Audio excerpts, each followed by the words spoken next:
정말 긴급수요. 남은 기간 대책 과락 탈출. 과락 탈출 위원장은 좋습니다. 1차 위원장은 제가 이종호고요. 2차 위원장. 지금부터는 이제 위원장님이라고 불러주시면 아무도 안 시켜줬어. 우리끼리 정했어. 그래서 서로 임명했어.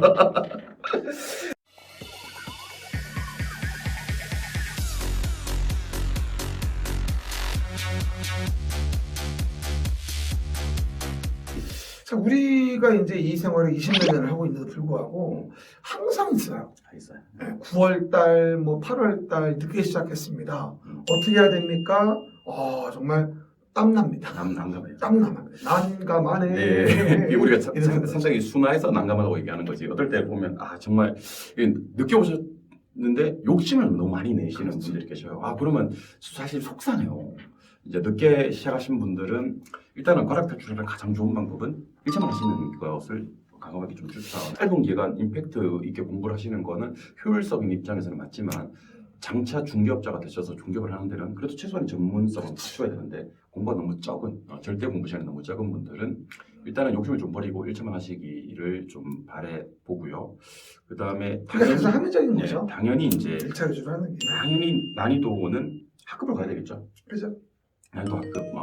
그러니까 우리가 이제 모의고사 같은 거 치면 난이도 표시가 돼 있지 않습니까? 상중하라고 돼 있어요. 그리고 문제집 작업을 하니까 그렇지, 그렇지. 내가 했는 문제집 작업에도 별 1개짜리, 별 2개짜리, 별 3개짜리가 있는데 일단 앞에 대표 문제는 당연히 좀 소화를 하셨으면 좋겠고 그렇지.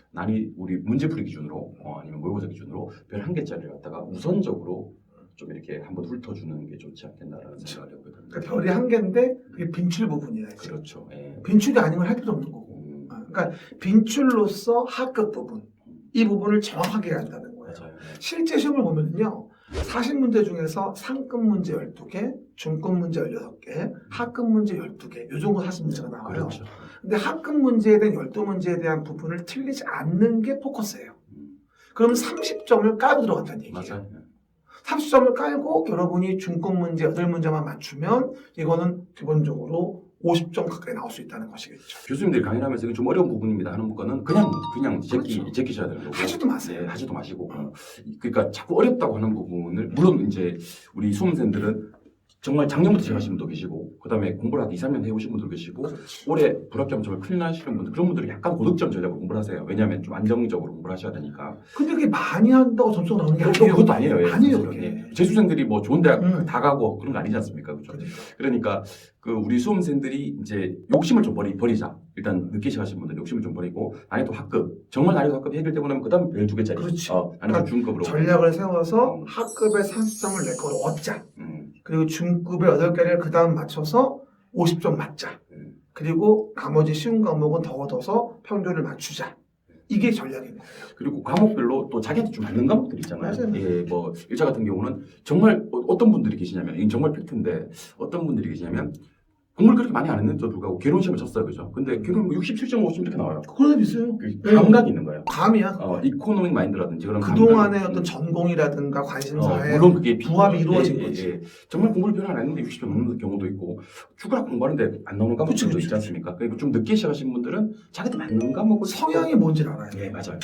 알아야 돼. 그래서 수업을 들어보시고 내가 이 과목 좀 자신 있다 싶은 것을 좀 더 키우는 방법으로 그리고 정말 어렵고 그런 과목은 문외한인 부분에 대한 것이라면 난 법에 문외한이다라고 그렇지. 한다면 우리 아까 얘기했던 난이도 정말 1차 과목 같은 민법 같은 경우 생각보다 되게 말장난이 심해요. 심하고 어려워요. 그러니까 그럴 때는 정말 학급을 정확하게 보는 게 방법인 거죠. 그죠? 그래서 늦게 시작하신 분들은 물론 이제 지금 이 영상을 끝으로 제 생각에는요.